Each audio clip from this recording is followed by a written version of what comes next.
इंदापुरातून संत तुकाराम महाराजांच्या पालखी सोहळ्याचं प्रस्थान झालेलं आहे। वडापुरीमध्ये विसाव्याच्या ठिकाणी संत तुकाराम महाराजांच्या पालखीच्या दर्शनासाठी भाविकांची मोठी रांग लागली आहे।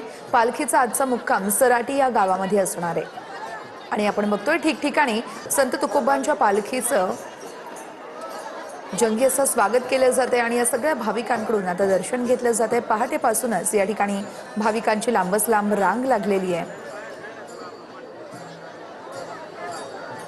श्री संत जगद्गुरु तुकाराम महाराजांची पालखी जी आहे ते इंदापूर या ठिकाणाहून जे आहे ते प्रस्थान झाल्यानंतर जे आहे ते पंढरपूरच्या दिशेने जे आहे ते ही पालखी मार्गस्थ होताना पाहायला मिळते। आज जे आहे ते इंदापूर तालुक्यातील वडापूर या ठिकाणी जे आहे ते ही पालखी काही काळ जे आहे ते विसाव्यासाठी थांबल्याचं पाहायला मिळतं। या ठिकाणी जे आहे ते आज जो पुणे जिल्ह्यातील हा जो संत तुकाराम महाराजांच्या पालखीचा जो आहे तो शेवटचा मुक्काम जो आहे तो हा असणार आहे। त्यानंतर उद्या जे आहे ते संत तुकाराम महाराजांची पालखी जी आहे ते सोलापूर जिल्ह्यामध्ये जे आहे ते या पालखीचा प्रवेश होणार असून विठ्ठल भक्त जे आहेत ते विठ्ठल नामाच्या जे आहे ते जयघोषामध्ये तल्लीन झाल्याचं चित्र देखील या ठिकाणी आपल्याला पाहायला मिळतंय।